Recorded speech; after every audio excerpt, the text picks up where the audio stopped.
നമസ്കാരം. News on middle ഈസ്റ്റിലേക്ക് സ്വാഗതം. പ്രധാന വാർത്തകൾ. ഗസയിൽ ഇസ്രായേൽ കൂട്ടക്കുരുതി തുടരുന്നു. മരണം 609 കവിഞ്ഞു. ഹമാസിന്റെ പ്രത്യാക്രമണവും ശക്തം. 9 ഇസ്രായേൽ സൈനികർ കൂടി കൊല്ലപ്പെട്ടു.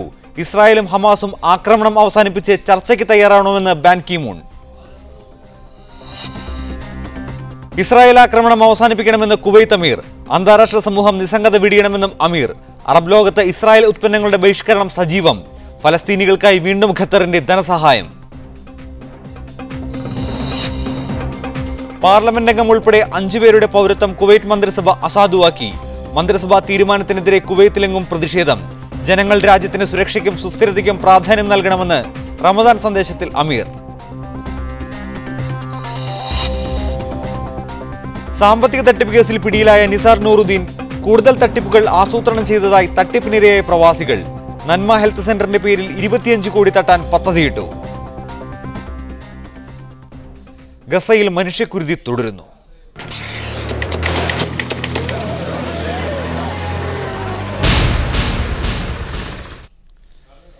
ഈജിപ്തിന്റെ മധ്യസ്ഥതയിൽ മുന്നോട്ട് വെച്ച വെടിനിർത്തൽ കരാർ അംഗീകരിക്കണമെന്ന് ഹമാസിനോട് അമേരിക്ക ആവശ്യപ്പെട്ടു.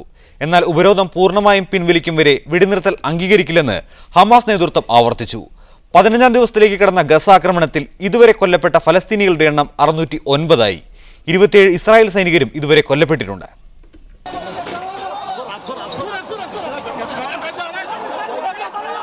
അഞ്ചു വർഷത്തിനിടെ ഗസയിൽ ഇസ്രായേൽ നടത്തുന്ന ഏറ്റവും വലിയ മനുഷ്യക്കുരുതിയാണിത്. കരയിലൂടെയും ആകാശത്തുകൂടെയുമുള്ള ആക്രമണം അനുദിനം ശക്തിപ്പെടുത്തിയിരിക്കുകയാണ്. ആശുപത്രികൾക്ക് പോലും രക്ഷയില്ല. കഴിഞ്ഞ ദിവസം അൽ അഖ്സ ആശുപത്രിക്ക് നേരെയുണ്ടായ ഷെല്ലാക്രമണത്തിൽ ജീവനക്കാരടക്കം നിരവധി പേർ കൊല്ലപ്പെട്ടു. يقتلون البشر والحجر والشجر لا يبقون شيئا على وجه الأرض حتى المساجد حتى بيوت الله سبحانه وتعالى المساجد للعبادة وللصلاة ولأعمال الدين يهدمونها على المصلين. Extremism, violent extremism that has no resolvable. സമാധാന ശ്രമത്തിന്റെ ഭാഗമായി UN secretary general Ban Ki Moon ടെൽ-അവീവിലെത്തി നെതന്യാഹുവിനെ കണ്ടെങ്കിലും പുരോഗതിയുണ്ടായില്ല. ഇരുവിഭാഗവും ചർച്ചയുടെ വഴിയിലേക്ക് വരണമെന്ന് സുരക്ഷാ കൗൺസിലിന്റെ അടിയന്തര യോഗത്തെ അഭിസംബോധന ചെയ്ത ബാൻ കി മൂൺ പറഞ്ഞു. അതേസമയം ചർച്ചകൾക്കായി കെയ്റോയിലെത്തിയ അമേരിക്കയുടെ വിദേശകാര്യ സെക്രട്ടറി ജോൺ കെറി ഈജിപ്ത് മധ്യസ്ഥതയിൽ നേരത്തെ മുന്നോട്ട് വെച്ച വെടിനിർത്തൽ കരാർ അംഗീകരിക്കണമെന്ന് ഹമാസിനോട് ആവശ്യപ്പെട്ടു. മറ്റു പ്രശ്നങ്ങൾ വിശദമായ ചർച്ചയിലൂടെ പിന്നീട് പരിഹരിക്കാമെന്നാണ് കെറിയുടെ നിർദ്ദേശം. $47 മില്യൺ സഹായവും അമേരിക്ക ഗസയ്ക്ക് വാഗ്ദാനം ചെയ്തു. എന്നാൽ കാലങ്ങളായി നിലനിൽക്കുന്ന ഉപരോധം പിൻവലിക്കാതെ വെടിനിർത്തലില്ലെന്ന് ഹമാസ് നേതാവ് ഇസ്മായിൽ ഹനിയ വ്യക്തമാക്കി. അതേസമയം കരയാക്രമണം ഇസ്രായേലിന് കനത്ത തിരിച്ചടിയാവുകയാണ്. ഔദ്യോഗിക കണക്ക് പ്രകാരം ഇതുവരെ കൊല്ലപ്പെട്ട ഇസ്രായേൽ സൈനികരുടെ എണ്ണം 27. 80 പേർക്ക് പരിക്കേറ്റു.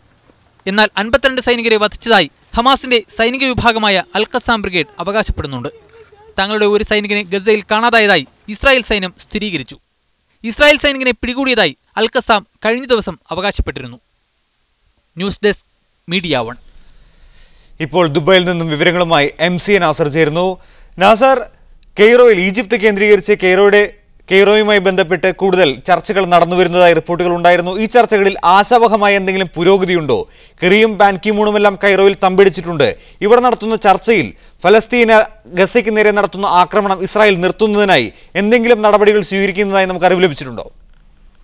നവീൻ, നേരത്തെ ഈജിപ്ത് മുന്നോട്ട് വെച്ചിരിക്കുന്ന വെടിനിർത്തൽ നിർദ്ദേശം തന്നെ അംഗീകരിക്കണമെന്ന ഒരു നിലപാടാണ് US സ്റ്റേറ്റ് സെക്രട്ടറി ജോൺ കെറി കൈക്കൊണ്ടിരിക്കുന്നത്. ഇതിനു വേണ്ടിയാണ് ഹമാസിന് മുകളിൽ ഇവർ സമ്മർദ്ദം ചെലുത്തുന്നതും. എന്നാൽ നേരത്തെ നമ്മൾ റിപ്പോർട്ട് ചെയ്തതുപോലെ കാലങ്ങളായി തുടരുന്ന ഉപരോധം പൂർണ്ണമായിട്ട് പിൻവലിക്കുകയും ഈജിപ്തിന്റെയും അതോടൊപ്പം തന്നെ ഇസ്രായേലിന്റെയും അധീനതയിലുള്ള അതിർത്തികൾ പൂർണ്ണമായും സ്വതന്ത്ര സഞ്ചാരത്തിന് വേണ്ടി ഫലസ്തീനികൾക്ക് തുറന്നു കൊടുക്കാത്തിടത്തോളം ഈ പെട്ടെന്ന് ഏതെങ്കിലും അർത്ഥത്തിൽ ഉപരിപ്ലവമായ ഒരു വെടിനിർത്തൽ കരാറിന് തങ്ങൾ തയ്യാറില്ല എന്ന ഉറച്ച നിലപാടാണ് ഹമാസ് കൈക്കൊണ്ടിരിക്കുന്നത്. ഇത് തന്നെയാണ് ഈ വെടിനിർത്തൽ കരാറുമായിട്ട് മുന്നോട്ട് പോകുന്നതിനുള്ള തടസ്സമായി നിൽക്കുന്നതും. അതേസമയം ഖത്തർ അതോടൊപ്പം തന്നെ തുർക്കി ഈ 2 രാജ്യങ്ങൾ ചേർന്നുകൊണ്ട് ഹമാസുമായി നിരന്തരമായ ചർച്ചകൾ പുരോഗമിക്കുകയാണ്. നാളെ അറബ് ലീഗ് സെക്രട്ടറി ജനറൽ കെയ്റോയിൽ എത്തുന്നുണ്ട്. അദ്ദേഹവും അതോടൊപ്പം തന്നെ US സ്റ്റേറ്റ് സെക്രട്ടറി ജോൺ കെറിയും ഇവർ തമ്മിലുള്ള ഒരു കൂടിക്കാഴ്ച നാളെ നടക്കാനിരിക്കുകയാണ്.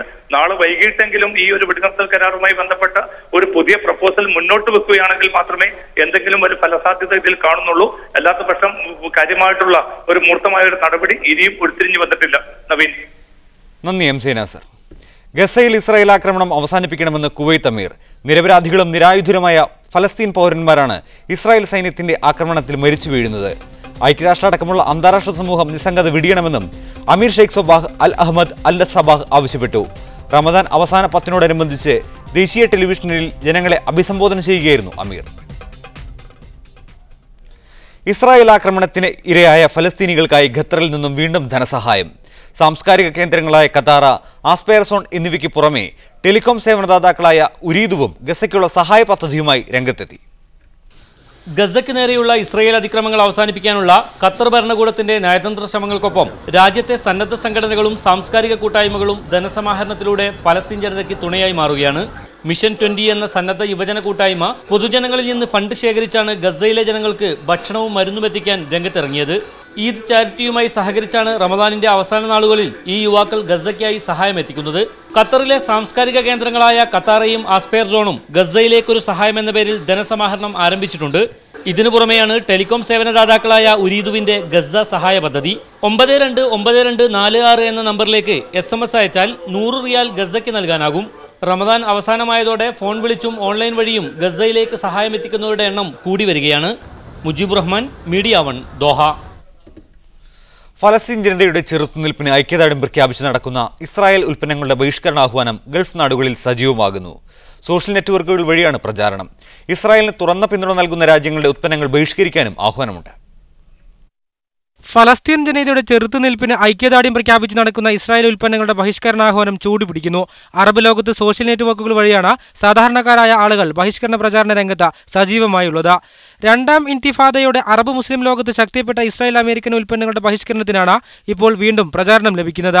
ഗസയിൽ ഇസ്രായേൽ നടത്തുന്ന നരനായാട്ടിന് സാമ്പത്തിക തിരിച്ചടി നൽകുകയെന്ന സന്ദേശവുമായാണ് ഇസ്രായേലിന്റെയും സഖ്യകക്ഷികളുടെയും ഉൽപ്പന്നങ്ങൾ ബഹിഷ്കരിക്കാൻ വ്യാപകമായ ആഹ്വാനം നടക്കുന്നത്. പശ്ചിമേഷ്യൻ സംഘർഷങ്ങൾക്ക് ഇസ്രായേലിന് തുറന്ന പിന്തുണ നൽകുന്ന അമേരിക്ക, ബ്രിട്ടൻ പോലുള്ള രാജ്യങ്ങളുടെ ഉൽപ്പന്നങ്ങളും ബഹിഷ്കരിക്കാനുള്ള പ്രചാരണവും ഇതോടൊപ്പമുണ്ട്. 2003 അമേരിക്ക ഇറാഖിൽ അധിനിവേശം നടത്തിയപ്പോഴും 2005 ഡെൻമാർക്ക് പത്രത്തിൽ മുഹമ്മദ് നബിയെ അവഹേളിച്ചുകൊണ്ട് കാർട്ടൂൺ പ്രസിദ്ധീകരിച്ചപ്പോഴും അറബ് ലോകത്ത് ശക്തിപ്പെട്ട ബഹിഷ്കരണം വിപണിയിൽ വലിയ ചലനങ്ങൾ സൃഷ്ടിച്ചിരുന്നു. പ്രചാരണം ചൂടുപിടിക്കുന്നതോടെ ബഹിഷ്കരണം ഫലപ്രദമാകുമെന്നാണ് ചൂണ്ടിക്കാണിക്കപ്പെടുന്നത്. ബൈറ്റ് സോഷ്യൽ നെറ്റ്വർക്കുകൾക്ക് പുറമെ ഇമെയിൽ, SMS എന്നിവയിലും പ്രചാരണം നടക്കുന്നുണ്ട്. KCM Abdullah, media 1, Riyadh. ഒമാനിലെ ദുഖമ വിമാനത്താവളത്തിലേക്ക് നാളെ മുതൽ സർവീസ് ആരംഭിക്കും. ഒമാൻ എയറിന്റെ വിമാനത്തെ വരവേൽക്കാൻ വിപുലമായ ഒരുക്കങ്ങളാണ് വിമാനത്താവളത്തിൽ നടക്കുന്നത്. ഒമാനിൽ നിർമ്മാണം പുരോഗമിക്കുന്ന 4 ആഭ്യന്തര വിമാനത്താവളങ്ങളിൽ ആദ്യത്തേതാണ് ദുഖം.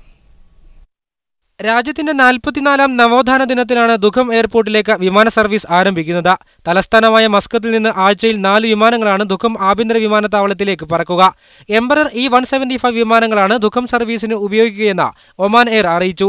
തുറമുഖവും പ്രത്യേക സാമ്പത്തിക മേഖലയും പ്രവർത്തിക്കുന്ന പുതിയ വ്യവസായ നഗരമാണ് മസ്കത്തിൽ നിന്ന് 700 കിലോമീറ്റർ അകലെയുള്ള ദുഖം. മലയാളികൾ ഉൾപ്പെടെ നിരവധി പ്രവാസികൾ ഈ നഗരത്തിൽ ജോലി ചെയ്യുന്നുണ്ട്. നാട്ടിലേക്ക് പോകുന്നതിനും വരുന്നതിനും റോഡ് മാർഗം മസ്കത്തിൽ എത്തേണ്ടിയിരുന്ന പ്രവാസികൾക്ക് പുതിയ വിമാന സർവീസ് ഏറെ സഹായകരമായിരിക്കും. ദുഖത്തിന് പുറമെ സൊഹാർ, റാസൽ ഹദ്, ആദം എന്നിവിടങ്ങളിലും ആഭ്യന്തര വിമാനത്താവളത്തിന്റെ നിർമ്മാണം പുരോഗമിക്കുകയാണ്. Media 1, Muscat. ഷാർജയിൽ തൊഴിലാളികളുമായി വന്ന ബസും സിമന്റുമായി വന്ന ലോറിയും കൂട്ടിയിടിച്ച് 38 ഇന്ത്യക്കാർക്ക് പരിക്കേറ്റു. പരിക്കേറ്റവരിൽ മലയാളികൾ ഇല്ലെന്നാണ് സൂചന. ഷാർജയിൽ തൊഴിലാളികളുമായി വന്ന ബസും സിമന്റുമായി വന്ന ലോറിയും കൂട്ടിയിടിച്ചാണ് 38 ഇന്ത്യക്കാർക്ക് പരിക്കേറ്റത്. ഇതിൽ 2 പേരുടെ നില ഗുരുതരമാണെന്നാണ് വിവരം. പരിക്കേറ്റവർ ഷാർജയിലെ കുവൈത്ത് ആശുപത്രി, അൽ കാസിമി, അജ്മാനിലെ ഷെയ്ഖ് ഖലീഫ, ഉമ്മുൽ ഖുവൈൻ ആശുപത്രികളിൽ ചികിത്സയിലാണ്. പരിക്കേറ്റവരിൽ മലയാളികൾ ഉൾപ്പെട്ടതായി വിവരമില്ല. ചൊവ്വാഴ്ച രാവിലെ ഷെയ്ഖ് മുഹമ്മദ് ബിൻ സായിദ് റോഡിലായിരുന്നു അപകടമെന്ന് പോലീസ് പറഞ്ഞു. ഇന്ത്യക്കാരൻ ഓടിച്ചിരുന്ന cement lorry Sheikh Khalifa bin Zayed റോഡിൽ നിന്ന് അൽ ഇത്തിഹാദ് റോഡിലേക്കും പാകിസ്ഥാനി ഓടിച്ചിരുന്ന ബസ് അജ്മാൻ വ്യവസായ മേഖലയിൽ നിന്ന് അൽ ഇത്തിഹാദ് റോഡിലേക്ക് കടക്കുന്നതിനിടയിൽ ഫ്രീ സോൺ 2ാം ഗേറ്റ് റൗണ്ട് ബോട്ടിൽ വെച്ച് കൂട്ടിയിടിക്കുകയായിരുന്നു. സിമന്റ് ലോറി ബസിന്റെ വലതുവശത്താണ് ഇടിച്ചത്. ഇടിയുടെ ശക്തിയിൽ ബസ് പലതവണ മലക്കം മറിഞ്ഞായിരുന്നു അപകടമെന്ന് സമീപവാസികൾ പറഞ്ഞു. ബസ് പൂർണ്ണമായും തകർന്ന മട്ടിലാണ്. ഭാഗ്യം കൊണ്ടാണ് വൻ ദുരന്തം വഴിമാറിയതെന്നും സമീപവാസികൾ പറയുന്നു. ദുബൈയിൽ പോയ മാസം നടന്ന സമാനമായ അപകടത്തിൽ നിരവധി പേർക്കാണ് ജീവൻ നഷ്ടപ്പെട്ടത്. അപകടങ്ങൾ വർദ്ധിച്ചു വരുന്ന സാഹചര്യത്തിൽ യാത്രക്കാർ പരമാവധി ജാഗ്രത പാലിക്കണമെന്നും പോലീസ് പറഞ്ഞു. Media 1, Sharjah. വാഹനങ്ങൾ അപകടത്തിൽപ്പെടുന്ന സ്ഥലങ്ങൾ കൃത്യമായി നിർണ്ണയിക്കാൻ കഴിയുന്ന സാറ്റലൈറ്റ് സംവിധാനം സജ്ജീകരിക്കുന്നതിന് സൗദി റെഡ് ക്രസന്റ് സൊസൈറ്റി തുടക്കം കുറിച്ചു. അപകടത്തിൽപ്പെടുന്നവർക്ക് അടിയന്തര ചികിത്സ ലഭ്യമാക്കുന്നതിന് കാലതാമസം ഉണ്ടാകാതിരിക്കാനുള്ള സംവിധാനമാണ് ഏർപ്പെടുത്തുന്നത്. അപകടവിവരം നൽകുകയോ സഹായം അഭ്യർത്ഥിക്കുകയോ ചെയ്യുന്ന വ്യക്തി നിൽക്കുന്ന സ്ഥലവും വാഹനം സ്ഥിതി ചെയ്യുന്ന സ്ഥലവും സാറ്റലൈറ്റിന്റെ സഹായത്തോടെ നിർണ്ണയിക്കുകയും അവരെ മൊബൈൽ നെറ്റ്വർക്ക് വഴി കൺട്രോൾ റൂമുമായി നേർക്കുനേരെ ബന്ധിപ്പിക്കുകയും ചെയ്യും. അപകടവിവരം നൽകുന്ന ആളുടെ മൊബൈൽ നമ്പർ കൺട്രോൾ റൂമിലെ സംവിധാനത്തിൽ തെളിയുന്നതോടെ സ്ഥലം സംബന്ധിച്ച വിവരങ്ങളുടെ ചിത്രം ഡിജിറ്റൽ മാഗിലൂടെ അതിൽ വ്യക്തമാവും. അപകടം നടന്ന സ്ഥലത്തിന് തൊട്ടടുത്തുള്ള എയ്ഡ് പോസ്റ്റുകളെക്കുറിച്ചുമുള്ള വിവരങ്ങളും കൺട്രോൾ റൂമിൽ ലഭ്യമാകും.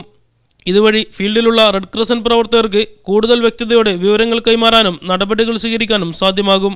എയ്ഡ് പോസ്റ്റിലുള്ള പ്രവർത്തകർക്ക് പുതിയ സംവിധാനം ലഭ്യമാക്കാനുള്ള നടപടികൾ ഉടൻ ആരംഭിക്കും. ഇന്ത്യ അടക്കമുള്ള 5 രാജ്യങ്ങൾ ഈ രംഗത്ത് നടപ്പാക്കിയ വിജയകരമായ പ്രവർത്തനങ്ങളെക്കുറിച്ച് പഠനം നടത്തിയ ശേഷമാണ് സൗദിയിലും ഇത് നടപ്പിലാക്കുന്നത്. റിയാദിലാണ് പരീക്ഷണഘട്ടമെന്ന നിലയ്ക്ക് പദ്ധതി നടപ്പാക്കുക. ഇതിനായി നഗരത്തെ 5 ഹബ്ബുകളായി തിരിക്കും. ആദ്യഘട്ടത്തിൽ തലസ്ഥാന നഗരിക്ക് പുറമെ മക്ക, മദീന, ദമാം തുടങ്ങിയ നഗരങ്ങളിലാണ് പുതിയ സംവിധാനം നടപ്പിലാക്കുക. Media 1 Riyadh. ദുബൈയിൽ യാത്രക്കാരുടെ സൗകര്യാർത്ഥം റെഡ് ഗ്രീൻ ലൈനുകളിലെ 23 മെട്രോ സ്റ്റേഷനുകളിലായി 50 ഇൻഫർമേഷൻ കിയോസ്കുകൾ സ്ഥാപിച്ചു. മെട്രോ സ്റ്റേഷനുകൾ, നിരക്കുകൾ, നിയമലംഘനങ്ങളുടെ വിവരങ്ങൾ, നോൾ കാർഡുകൾ എന്നിവയെക്കുറിച്ചുള്ള വിശദമായ വിവരങ്ങൾ കിയോസ്കുകളിൽ ലഭ്യമാണ്. ഇംഗ്ലീഷിലും അറബിയിലും സേവനം ലഭ്യമാണ്. റെഡ് ലൈനിലെ 16 സ്റ്റേഷനുകളിലും ഗ്രീൻ ലൈനിലെ 7 സ്റ്റേഷനുകളിലുമാണ് ഈ സംവിധാനമുള്ളത്. ദുബൈയിൽ 5 വർഷം മുമ്പ് പുറത്തിറക്കിയ നോൾ കാർഡുകളുടെ കാലാവധി ആഗസ്റ്റ് 1 അവസാനിക്കുമെന്ന് റോഡ്സ് ആൻഡ് ട്രാൻസ്പോർട്ട് അതോറിറ്റി അറിയിച്ചു. പൊതുഗതാഗതത്തിന് ഉപയോഗിക്കുന്ന ഗോൾഡ്, സിൽവർ, ബ്ലൂ തുടങ്ങി നോൾ കാർഡുകൾക്കെല്ലാം 5 വർഷത്തെ കാലാവധിയാണ് നിശ്ചയിച്ചിട്ടുള്ളത്. 2009 ആദ്യ നോൾ കാർഡ് പുറത്തിറക്കിയത്. കാലാവധി തീരുന്നതോടെ കാർഡുകൾ റീചാർജ് ചെയ്യാനും കഴിയാതെയാകും. സാമ്പത്തിക തട്ടിപ്പ് കേസിൽ പിടിയിലായ കൊല്ലം കരുനാഗപ്പള്ളി സ്വദേശി നിസാർ നൂറുദ്ദീൻ പ്രവാസികളെ കേന്ദ്രീകരിച്ച് മറ്റൊരു തട്ടിപ്പിനും പദ്ധതിയിട്ടതായി മലബാർ സ്കാനിംഗ് സർവീസ് തട്ടിപ്പിന്റെ ഇരകൾ. നന്മ ഹെൽത്ത് സെന്ററിന്റെ പേരിൽ 25 കോടി രൂപയുടെ തട്ടിപ്പിനാണ് പദ്ധതിയിട്ടത്. കോഴിക്കോട്ടെ മലബാർ സ്കാനിംഗ് സർവീസ് തട്ടിപ്പിന് പിറകെ 25 കോടിയുടെ മറ്റൊരു തട്ടിപ്പിനും നിസാർ നൂറുദ്ദീൻ പദ്ധതിയിട്ടതായി ഇരകൾ ആരോപിക്കുന്നു. നന്മ ഹെൽത്ത് സർവീസിന്റെ പേരിൽ തിരുവനന്തപുരത്ത് ഒരു സ്ഥാപനം തുടങ്ങുകയെന്നതായിരുന്നു പദ്ധതി. മലബാർ സ്കാനിംഗ് തട്ടിപ്പിൽ 20 ലക്ഷം നഷ്ടപ്പെട്ട മലപ്പുറം ചെമ്മക്കടവ് സ്വദേശി ഷുഹൈബ് പറയുന്നത് ഇങ്ങനെ: ക്യാൻസറിനെ പോലത്തെ മാരകമായ രോഗങ്ങളെക്കുറിച്ച് ഇവനെ പറഞ്ഞ് പേടിപ്പിക്കുകയും അങ്ങനെ ഇവൻ്റെ സ്ഥാപനത്തിന് അവൻ പരിചയപ്പെടുത്തി തരികയും ചെയ്തു. പിന്നെ രണ്ടാമത് നമ്മൾ എല്ലാവരും ബ്രെയിൻ വാഷിങ് ചെയ്തത് എങ്ങനെയാണെന്ന് വെച്ച് കഴിഞ്ഞാൽ നിദാക്കാത്തിൻ്റെ ഒരു സമയമായിരുന്നത്. സൗദിയിൽ നിന്ന് ആളുകൾ ജോലി നഷ്ടപ്പെട്ടുകൊണ്ടിരിക്കുന്ന ഒരു സമയം. ഇയാൾ തിരുവനന്തപുരത്ത് ഇതേപോലെ ഒരു വലിയൊരു പ്രൊജക്റ്റ് നടന്നുകൊണ്ടിരിക്കുന്നുണ്ടെന്നും അതിൻ്റെ ഫസ്റ്റ് സ്റ്റേജ് കഴിഞ്ഞിട്ടുണ്ടെന്നും ഇയാൾ പറഞ്ഞിട്ടുണ്ടായിരുന്നു. അതിൻ്റെ എല്ലാ ഡോക്യുമെൻറ്റും സംഗതികളൊക്കെ നമുക്ക് ജസ്റ്റ് അന്ന് ഇയാൾ കാണിച്ചിരുന്നു, ബ്രൗഷറും സംഗതികളൊക്കെ. അപ്പോൾ അതും ഒരു തട്ടിപ്പിൻ്റെ ഒരു പ്രാഥമിക ഘട്ടം എന്നുള്ള നിലയിലാണ് നമ്മൾ അന്വേഷിച്ചപ്പോൾ മനസ്സിലായത്. അതേസമയം മലബാർ സ്കാനിംഗ് സർവീസിൽ നിസാർ തന്നെ രോഗികൾക്ക് മരുന്ന് കുറിച്ച് നൽകിയതായും ആരോപണമുണ്ട്. 1000 ദിർഹംസിൻ്റെ 2 കൂപ്പൺ വാങ്ങിയിരുന്നു. നാട്ടിൽ കൊണ്ടുപോയി ഉപ്പാനുമ്മാനെ കൊണ്ടുപോയി ചെക്ക് ചെയ്യിച്ചു. പക്ഷെ അതിൽ അവർ തരുന്ന ഇതിൽ ഒരുപാട് ചെക്കപ്പുകൾ, ടെസ്റ്റുകൾ പറയുന്നുണ്ട്. ഡോക്ടേഴ്സിനെ 12 ആളെ ചൂസ്, അതിൽ 3 ആൾ കാണാൻ പറ്റും. പല ഡോക്ടർമാരെന്നെ കണ്ടിട്ടില്ല. പിന്നെ പലപ്പോഴും നിസാർ തന്നെ വന്നിട്ട് അവർ ജസ്റ്റ് ഒരു മെഡിസിന് അദ്ദേഹത്തിൻ്റെ ബ്രാൻഡിലുള്ള ഒരു മെഡിസിൻ എഴുതി തരാറാണ്. വളരെ ആസൂത്രിതമായ തട്ടിപ്പായിരുന്നു നിസാർ നൂറുദ്ദീൻ നടത്തിയെന്നതിൻ്റെ തെളിവുകളാണ് ഓരോ ദിനവും പുറത്തു വന്നുകൊണ്ടിരിക്കുന്നത്. Haris Arikkulam, media 1 Dubai.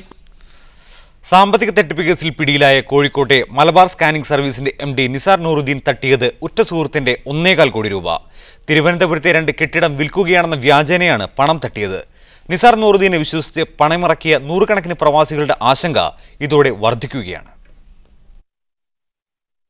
ദുബൈയിൽ ജോലി ചെയ്യുന്ന കൊടുവള്ളി സ്വദേശി ഷുക്കൂറിൽ നിന്നാണ് ഉറ്റ സുഹൃത്തായ നിസാർ നൂറുദ്ദീൻ 1.25 കോടി രൂപ പറ്റിച്ചു മുങ്ങിയത്.